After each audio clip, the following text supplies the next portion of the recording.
Right, awesome. Well, it's so great to be here today, and I really want to first start off by sending my love and support to everyone out there, whether you're temporary displaced or working, managing, and leading associations and nonprofits in the face of unprecedented circumstances.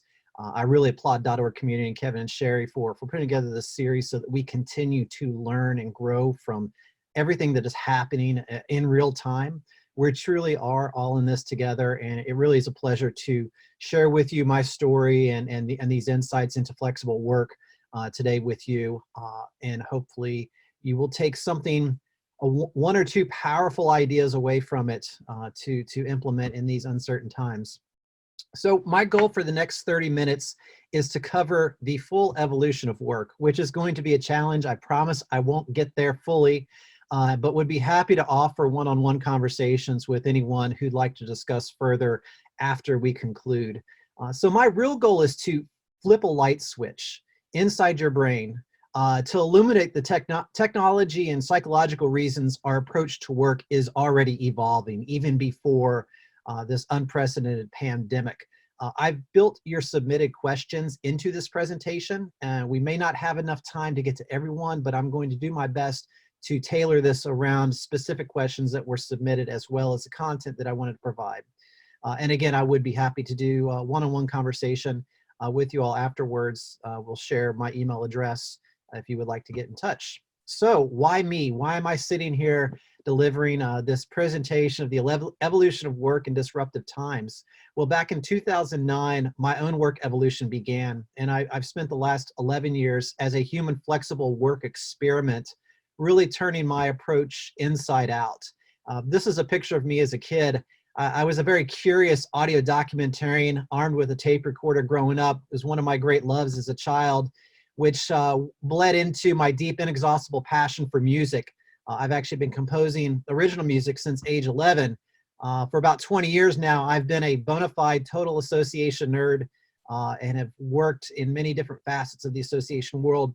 I began my career in politics, left with my idealism fully intact, and found the association world, which was finally a place where we could make a difference in the world every single day with what we do. And I spent 5 years with the American Bar Association, and then 3 years with the Emergency Nurses Association. But when I was standing there in 2009, I also had this other part of my life that I wanted more freedom and flexibility to pursue. I'm a documentary filmmaker and wanted more time to devote towards that. And then if you remember that little pudgy kid sitting in front of the piano, I also wanted more time to pursue my music and my life as a composer, which I never had enough time to do prior to. But since then, I've been able to really explore both via one of Chicago's most popular 80s cover bands, members only 80s band, as well as a project called the Art Scores Project you can find on Facebook and YouTube with regard to an art project that fuses together the world of motion editing and original music composition. So all of this sort of evolved into me creating Social Frequency, which was really me inventing my own job. And for the past 11 years, I've focused heavily on my love for associations and I actually counted up before we started here. I've now done work for over 50 associations and nonprofit organizations over the last 11 years. And it's been a tremendous experience to work with so many diverse types of groups and individuals and situations and scenarios. So one of the first things I want to start talking about is shifting organizational culture toward the new world of work. What is the new world of work, and why is it changing? Well, I'm going to begin with this photo, which I really like because I think it feels a little bit like traditional work does about now. I'm not a big fan of warfare, but I thought it was a nice analogy. Once upon a time, it used to be that armies would line up against each other and fire at each other until the last person standing. And it just doesn't make a whole lot of sense when we think about why did they do that. One part was they were stubborn. It was the values of the day. They lacked more efficient technology to shift their approach, because the reason they had the lines is because they took a long time to load their guns. So one line fired while the other was loading. And it was really lacking flexibility. It was lacking agility, certainly efficiency and strategy in terms of how these armies got their work done, if you look at it. In many ways, traditional work still looks a bit like antiquated warfare. It's costly, it can be rigid, it clings to traditional approaches and values, still believing there is such thing as employment security, where employment security became a thing in the past a couple of decades ago. It's messy, and in many ways, and I've experienced it firsthand, it often diminishes productivity and success in the way that we approach workforce and talent management. So let's look at this. This is the Apple I, one of the first personal computers back in 1976. And believe it or not, it's nearly a half century ago that Steve Jobs created this personal computer, which was part of the gateway to the future of work. And we all know the role that computers play within our lives, but at a certain point, we really stopped flowing with the technological innovation, because the technologies that we need to work virtually and flexibly have been around for probably a decade or more. But why have we not more quickly transitioned and pivoted? And there's a powerful truth here that shortly I will divulge, which I think might flip that switch we discussed earlier. And it might be that moment that if you take one thing away from this presentation, it might be just what you need to sort of shift your mind frame. So let's turn our attention to personal investment. You might ask, what does the evolution of work have to do with personal investment strategy? Well, the one gold standard we know about personal investment is its diversification. And why do we diversify? As it says here, diversification aims to maximize returns by investing in different areas that would each react differently to the same event. Most investment professionals agree that although it does not guarantee against loss, diversification is the most important component of reaching long-range financial goals while minimizing risk. Thank you, Investopedia, for those words. But we diversify our personal investments, but what about our career and workforce investments? It looks a little bit more like this. We kind of put all of our eggs in one basket, whether we are managing a workforce or whether we are managing our own career. I was in the same boat. I only had one job, and that was my sole source of income and livelihood and everything that I was doing. And we managed teams that were all in the same boat. But what about long-range career and management goals? We go all in on the traditional model of career and work in an undiversified way. So the question that I would ask everyone that's listening in is, what is your diversified approach to your workforce? And then what is your diversified approach to your career? Now, everything was going well until the COVID virus showed up. It came along, it turned our world upside down overnight, forcing us to rapidly evolve into an uncertain new world.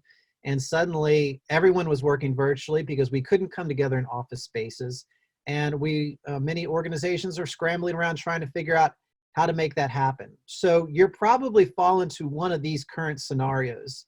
One is your team's decentralized, working virtually while your office space is closed, and trying to figure out how to optimize productivity and collaboration. We've experienced layoffs, furloughs, which have halted progress in some areas and buried the survivors in essential work areas as we try to do more with less. The cost of our full-time workforce is outpacing our revenue flow, and I would argue maybe that's already happened before COVID came along. Number 4, we struggle to find and retain full-time employees with the right skills and experience. We've grown complacent and keep organizing and managing work the same way because that's how we've always done it. And finally, our team is burned out and morale is low, and if it hasn't happened yet, it's sure to come. But the truth is, and the reason I like that previous image, because the ripples were sort of being sent out from the coronavirus. And people might think that that's a shock wave, and in many ways it's been a shock wave, but at the same time, it's created energy and momentum and progress towards the future because we've had no choice but to look at it. And I would argue the COVID pandemic has accelerated the evolution of work toward its inevitable and productive future. So this brings us to one of the first questions that was raised. Why were so many leaders and nonprofits unprepared for this situation? And why are they still so inflexible? Well, the answer is Freddy Krueger. And we can learn a lot about Freddy Krueger because he scared us all, but what made him disappear? It's when we stood up to Freddy Krueger and The protagonist stood up to Freddy Krueger and overcame the fear. What holds us back is the illusion of control, the thought that we can control or have to control our workers, which no one can control another human being, no matter how much we pay them or what we think. A lot of it's been we've taken the path of least resistance. We don't want to rock the boat. There's apathy that's at play. There's a general discomfort with technology for a lot of people who are in power. There's disempowerment in terms of whether you are in a conservative or a progressive work environment, usually passed down by the expectations set by the board, or you fear a loss of relevancy in terms of that. And finally, my favorite is I'm getting close to retirement and I don't want to rock that boat, which I think is always a horrible excuse to not innovate. But again, like we say, when we stood up to Freddy Krueger, the protagonist made him disappear and they were able to move on. So what does flexible work really mean? Basically, this is something I've spent a lot of time thinking about because I've been absolutely flexible for the last 11 years in lots of different scenarios. And really, I stepped past Freddy Krueger a long time ago. So I'm so far into it, I always have to sort of step back every now and then because I realize that many people are just beginning to dip their toe into what it's all about. But basically, there's more than one way to get a job done. It's not just command and control management as it has kind of always existed. It's the pursuit of a greater return by building and managing a smart and agile workforce. And I'll say that again, it's the pursuit of a greater return by building and managing a smart and agile workforce. It really becomes a shift from here's what you need to do to be most productive and meet or exceed our expectations as an employer, to here's the collection of specialized skills we need to be successful, and this is how we will blend our team composition to best suit our needs. And while most of us still work in that undiversified portfolio of full-time employees and the occasional contractor, flexible workforce and a flexible team is a combination and a composite of full-time employees. It could be part-timers who still have a lot of value to share but don't want to work full-time anymore. And that's great because sometimes we don't want to lose star performers, but they want more flexibility in their life. It could be consultants. It could be freelancers. The difference between consultants and freelancers, I always like to say freelancers come in with specialized skills to get work done, where consultants really sort of tend to strategy and decide what work needs to be done and how it might be approached. Flexible work also involves virtual work options designed to optimize staff productivity and access hard to reach talent pools, which we know is a reality for so many folks out there. It's also never having to put other duties as assigned in a job description ever again. The reality is few FTEs have enough diverse strengths to excel at everything we throw at them. I used to be in that management role, and I used to have all those things thrown at me. We really set up people for failure because after all, we need to fill those 40 to 60 hours a week, correct? So when we make full-time employees do work that they hate or struggle, it results in a damaging diminished return. Clear goals, freedom, and autonomy, absent of fear, is really what flexible work is about on a mutual level. So how do we go from a quick solution to a high-performing long-term solution? And let's go back to our pie analogy because I think it's such a good one. And this is not a great photo because all the different pieces of pie are sort of a same shape, but you'll notice they're all different types of pie. When we're developing a flexible workforce, our diversified pie of specialized talent identifies what our approaches are that we need to achieve the goal of serving a complete pie to members and stakeholders. How often are there pieces of the pie missing in our services and offerings? Either we don't have the budget or we don't have the skill set. There's gaps in that. There's too much of one type of pie, not enough of the other types. And then, sometimes there's pieces of pies that are just missing. And at the end of the day, not all the pieces of the pie will be the same size or portion. But when we look at it as a diversified pie versus a whole pie, then we start to see how life gets different and what the possibilities become. This is also, if you're a professional on the other side of this, looking to become a freelancer or to be more flexible, is how you should also look at your career flexibility and diversifying your own freedom and destiny in it. And if we think that this isn't going to be expected by the newest generation that is entering the workforce, we would be all sadly mistaken. So ultimately, as managers of talent, our goal is to optimize the skills and the abilities that we have present and to not get in the way, to be able to make sure that work gets done, but to not smother them so much that they're not able to get it done. And sometimes that means a full-time employee, but sometimes that means bringing in some outside specialized help, which is equally as an important part of the team as anyone else. And that's an important thing that we could probably do a whole session about, creating work culture around a diversified, flexible workforce and work team. Maybe we'll do that at another webinar. Our next area is really how to utilize technology to improve workflow efficiency, communication, and management via virtual work collaboration. Well, the good news here is it's mostly out there already and has been in many ways for over a decade, and it's getting better every day. And I'd like to use this case study. This beautiful scene is the ridiculously beautiful Trento, Italy. Just under a decade ago, I got a great gig to go and help a research consortium build an alliance organization for innovation throughout Europe. That old question, if I could just build an association from scratch, here's what I do differently. I got the chance to do that, but the challenge was I began based in the United States before I spent a great deal of time over there. But my goal was to organize the strategy and efforts of a team of 12 from 10 different countries, starting by working virtually and then in Italy. And during that time, I discovered something very powerful. And honestly, I would argue something that was really the game changer for me way back then.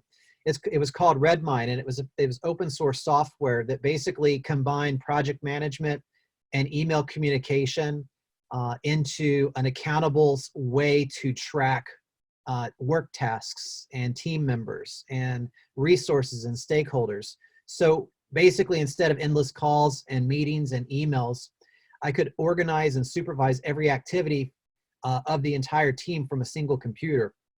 And that was huge because it automatically saved a great deal of time and bandwidth for our team, so that I was able to manage and the team was able to focus on actually getting work done, which they did. And last time I checked, EAI has over 100 member organizations as part of that alliance, which was pretty awesome to be a part of.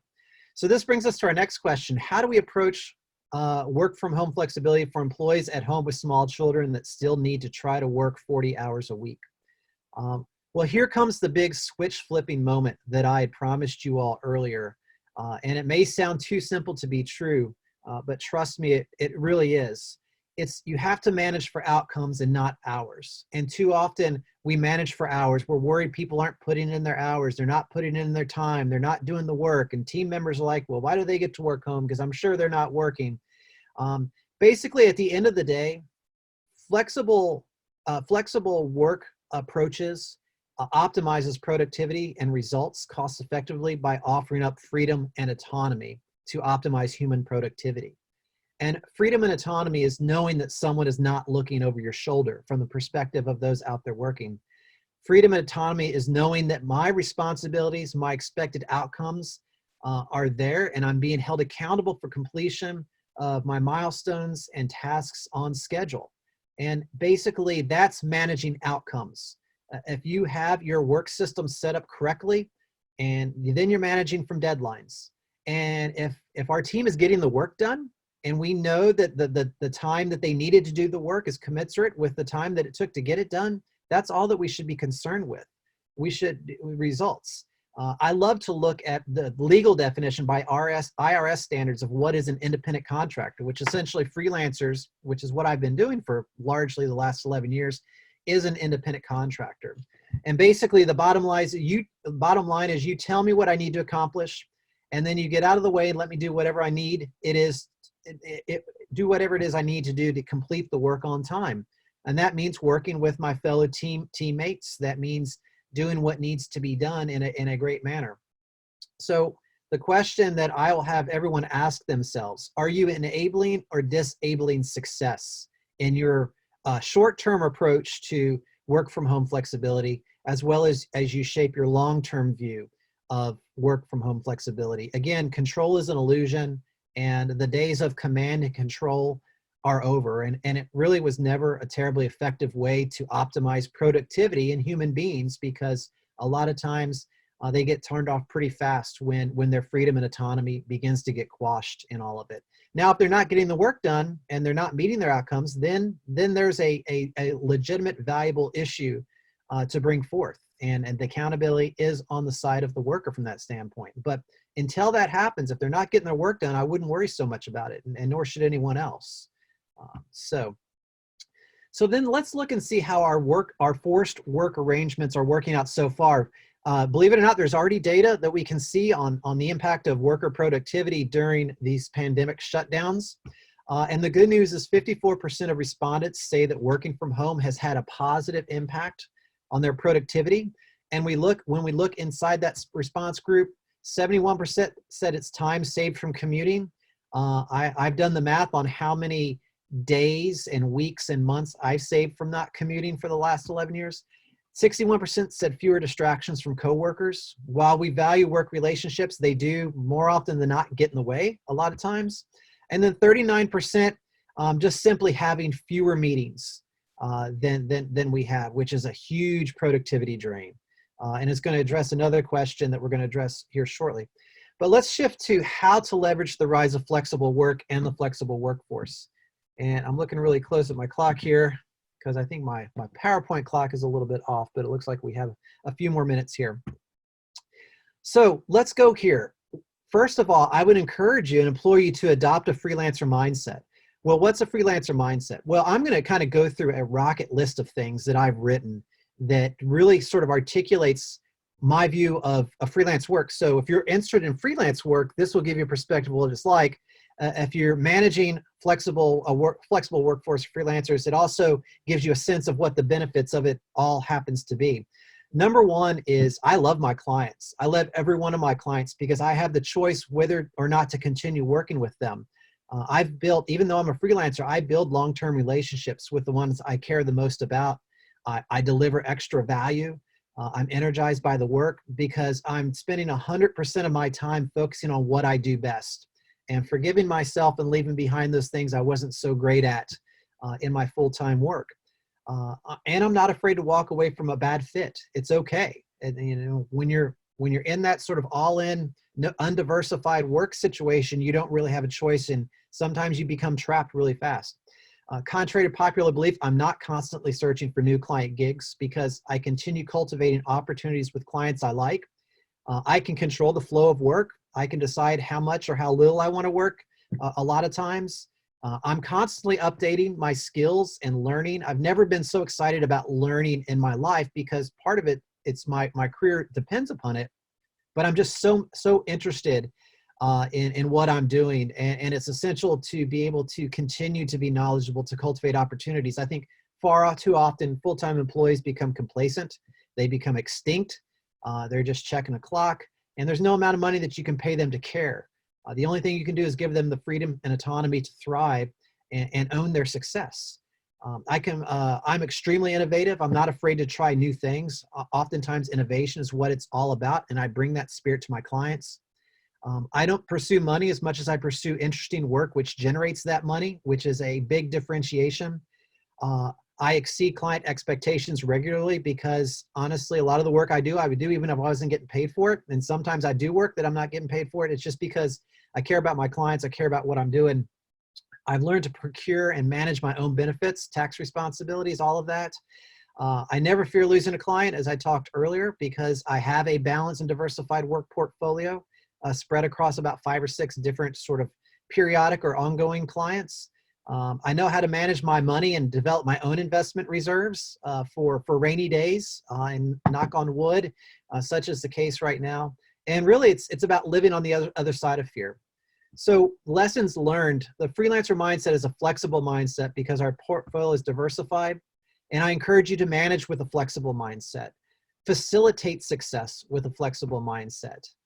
It's not many people's dream to spend 40 to 60 hours a week working in an office. And that's just the simple truth of the matter in it. So how can we find ways to put people in the right state to thrive in a flexible arrangement? Another question, I'd like concrete examples of what other associations are doing, what's worked out, what hasn't. Real quickly, I was a freelance CEO for 3 years for the National Barbecue and Grilling Association from 2015 to 2018.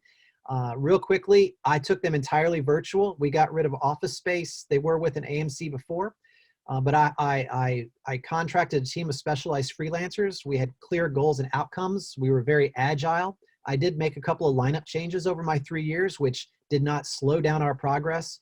Like sometimes it is dealing with troubled full-time employees and performance tracks and all that stuff that I got to leave behind with my other jobs in management. We did more with less by expanding the breadth and depth of offerings. We actually got our board involved with virtual work tools such as Basecamp, which we're going to talk about in a minute. And we adopted virtual tools wherever possible, including our phone system, which was on UMA. It actually became the fun challenge. And part of it, we didn't have a huge budget to buy all of this stuff. But creativity comes when we have a scarcity of resources. And I think we're seeing a lot of creativity in terms of work during these times. But the biggest personal lesson for which I'm grateful is the fact that a flexible work environment creates a balanced dynamic by which it's just as possible for a flexible worker or freelance specialist to fire you as a client as it is for you to fire the freelance specialist. And that's how it should be. There shouldn't be an unbalanced power dynamic where you're in a master and servant relationship, which is the traditional standard. It really shifts to a truly mutually respected partnership, reduces the amount of time wasted on arrangements that simply aren't the right fit as well, and moving on and finding a better scenario for both parties involved. And it's far less dramatic in terms of that. So technology tools for organizational management, a lot of it comes down to how do we create a single centralized space where we can plan our work, we can put our resources in, we can control communication flow, we can set deadlines, we can have automated tracking working with us to help us keep track of things. We have a North Star that we can point towards. Basecamp is my favorite out of all of these. I've been using it for almost a decade, began after I got back from Italy with that client, but here's some of the others. If you look at Microsoft's strategy, it's all about being in the cloud in Office 365.